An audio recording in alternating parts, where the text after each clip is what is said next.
4 करोड़।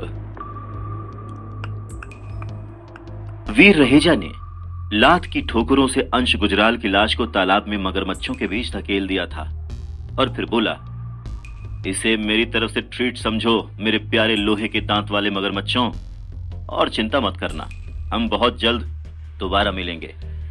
अब बस यूं समझ लो कि आज मेरी और तुम्हारी, हम दोनों की किस्मत बहुत अच्छी थी, पर अगली बार भी तुम्हारी किस्मत इतनी ही अच्छी हो इसकी गारंटी मैं नहीं दे सकता। चलो तब तक के लिए बाय बाय, ऐश करो। तालाब की सतह पर घूमते मगरमच्छों को देखकर वीर ने हंसते हुए सोचा और फिर मुस्कुराता हुआ देव आश्रम की तरफ चला गया। वैसे भी इस समय वो इस हालत में नहीं था कि उन मगरमच्छों का मुकाबला कर सके, तो देव आश्रम वापस जाना ही सही था। पर सुकून तो उसे देव आश्रम में भी नहीं था।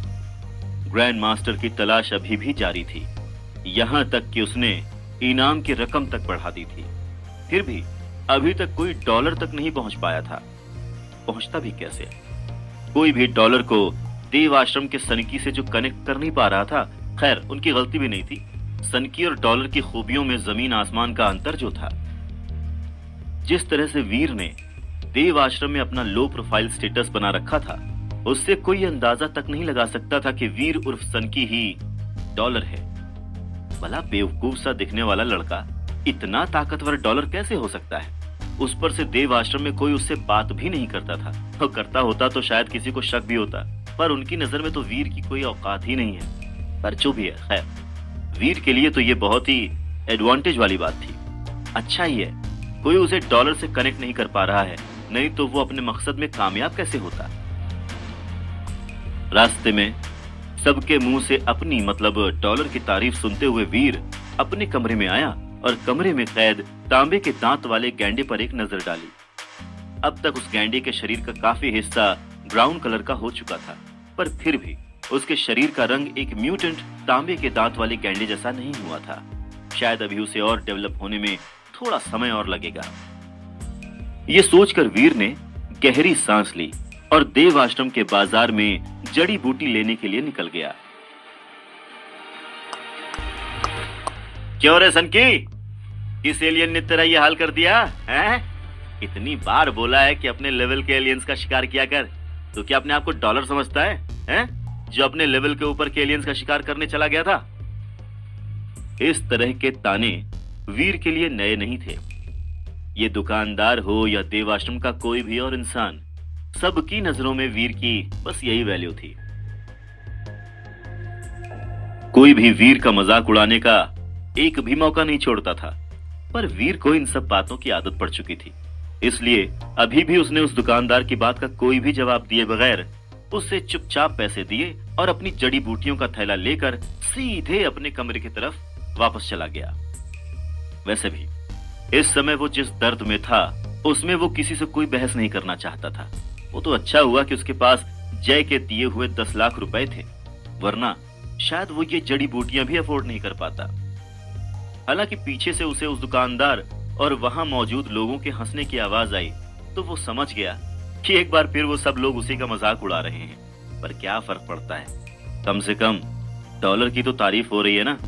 अब जब उन बेचारों को नहीं पता कि डॉलर और सनकी एक ही हैं, तो उसमें उनकी क्या गलती है? बोलने तो जिसको जो बोलता है। वैसे भी किसी एक्टर ने कहा है, कुछ तो लोग कहेंगे, लोगों का काम है कहना बाबू मोशाय। बस कुछ दिनों की बात और है, फिर तो इन लोगों को पता चल ही जाएगा कि ये लोग इतनी बड़ी गलती कर रहे थे। बस मुझे तो इंतजार है उस दिन का, जब डॉलर की सच्चाई जानकर इन सबके चेहरे पर 12 बज जाएंगे। तब तक हो लेने दो, खुशी ने भी क्या जाता है। वीर ने पीछे पलटकर मुस्कुराते हुए उस दुकानदार और बाकी लोगों को देखा और सीधा अपने कमरे की तरफ निकल गया। उस दिन के बाद से अंश गुजराल से मिली चोटों से रिकवर होने में वीर को 10 दिन लग गए थे। इन 10 दिनों में वीर ने उस तांबे के दांत वाले गैंडे पर कड़ी नजर रखी थी। अब तक तांबे के दांत वाला वो गैंडा पूरी तरह से एक म्यूटेंट एलियन बन चुका था, लेकिन उसका साइज अभी भी एक आम एलियन के जैसा ही था। वीर ने अब तक टाइटन ग्रह पर जिन म्यूटेंट तांबे के दांत वाले गैंडों एलियंस को देखा था, वो सब साइज में इस गैंडे के दोगुने थे। इसके अलावा जिस गैंडे को वीर ने काले क्रिस्टल की मदद से डेवलप किया है, एक असली म्यूटेंट गैंडे के मुकाबले वो ताकत में भी काफी कम है। इनफैक्ट एक असली म्यूटेंट तांबे के दांत वाले गैंडे से तो इस गैंडे का कोई कंपैरिजन ही नहीं है। थोड़ी देर सोचने के बाद वीर अपना खंजर निकालकर उस तांबे के दांत वाले गैंडे की गर्दन पर वार कर देता है। हैरानी की बात यह थी कि वीर के इतने तेज वार के बावजूद उस गैंडे के शरीर पर एक खरोच तक नहीं आई थी। उल्टा वीर का खंजर जरूर टेढ़ा हो गया था। तो ये म्यूटेंट एलियन तो बन चुका है, पर देखने में अभी भी एक आम एलियन जैसा ही है। वीर तुरंत ही खुद को सेक्रेड ब्लड एलियन के रूप में बदलकर और ज्यादा फोर्स से उस तांबे के दांत वाले गैंडे की गर्दन पर अटैक करता है। उसकी आंखों के सामने पावर स्क्रीन पॉपअप होती है, जिसमें रोबोटिक साउंड के साथ उसके लिए संदेश था। म्यूटेंट तांबे के दांत वाला एलियन मारा गया। आपको कोई डेविल सोल हासिल नहीं हुई है। 0 से 10 म्यूटेंट जीन पॉइंट्स हासिल करने के लिए इसकी एनर्जी हासिल करें। डेवलप किए गए उस तांबे के दांत वाले गैंडे के मरते ही वीर की पावर स्क्रीन पर ये शब्द नजर आने लगे थे। पावर स्क्रीन पर ये शब्द पढ़कर वीर की खुशी का ठिकाना नहीं रहा। भले ही ये दिखने में बाकी म्यूटेंट तांबे के दांत वाले एलियन से अलग था, पर जब तक इसकी गिनती म्यूटेंट एलियन में आती है तब तक कोई प्रॉब्लम नहीं है। अब बस एक ही प्रॉब्लम है, इस म्यूटेंट तांबे के दांत वाले गैंडे की एनर्जी को सेल कैसे करूंगा। अगर पैसों की जरूरत नहीं होती तो इसे बेचने के बजाय मैं खुद म्यूटेंट पॉइंट हासिल कर लेता, पर अब उस पर से ये पूरा देव आश्रम मुझे मतलब डॉलर को ढूंढ रहा है। अगर डॉलर बनकर इसे बेचने जाऊंगा तो ग्रैंड मास्टर और बाकी सब के हाथों पकड़ा जाऊंगा, पर अगर सनकी बनकर बेचने जाऊंगा तो और भी बड़ी प्रॉब्लम हो जाएगी। क्या करूं अब मैं? ओहो फंस गया। वीर गहरी सांस लेते हुए सोचने लगा और अचानक से उसे कुछ याद आया। अब तो बस एक ही इंसान मेरी मदद कर सकता है। कुछ देर तक सोचने के बाद वो फाइनली एक डिसीजन ले ही लेता है और तुरंत ही उसके चेहरे पर एक बड़ी सी स्माइल आ जाती है।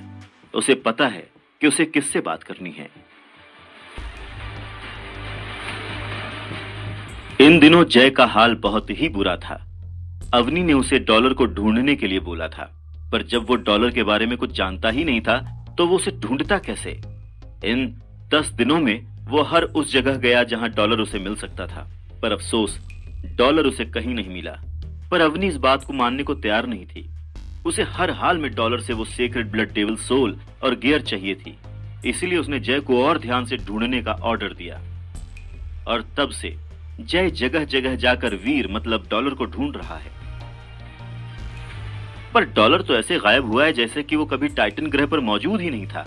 अगर देव आश्रम के बाकी लोगों ने उस दिन अपनी आंखों से डॉलर को नहीं देखा होता तो शायद अब तक जय को ये लगने लगता कि उसकी आंखों को कोई धोखा हुआ है और डॉलर जैसा कोई इंसान है ही नहीं। उस दिन सुबह सुबह भी वो डॉलर की तलाश में निकल रहा था कि तभी अचानक से उसका पैर किसी चीज से टकरा गया और वो मुंह के बल गिर गया। कौन गधा है ये? मेरे कमरे के सामने इतना बड़ा पत्थर रख के कौन चला गया है? कसम से अगर मिल गया ना तो मार मार के भरता बना दूंगा। जय का मूड आजकल वैसे ही बहुत खराब रहता था। उस पर से सुबह सुबह इस तरह से मुंह के बल गिरने से और ज्यादा गुस्सा आ गया था उसे। पर अफसोस अपना गुस्सा उतारने के लिए उसे वहां कोई नजर भी नहीं आ रहा था। एक गहरी सांस लेने के बाद जय खुद ही उस पत्थर को हटाने के लिए आगे बढ़ता है कि अचानक पत्थर के नीचे उसे कुछ नजर आता है। करीब से देखने पर उसे एक बंडल के साथ साथ एक नोट नजर आता है जिस पर लिखा था 1 करोड़ की कीमत का सामान डिलीवर कर दिया है। अगर और चाहिए तो पैसे लेकर कल टिड्डों के इलाके में आ जाना, सिर्फ कैश। उस नोट में भेजने वाले का नाम तो नहीं लिखा था, पर नोट के लेफ्ट साइड पर कोने में एक कॉइन की ड्राइंग बनी हुई थी। डॉलर। जय को यह समझते देर नहीं लगी कि यह नोट किसकी तरफ से आया है।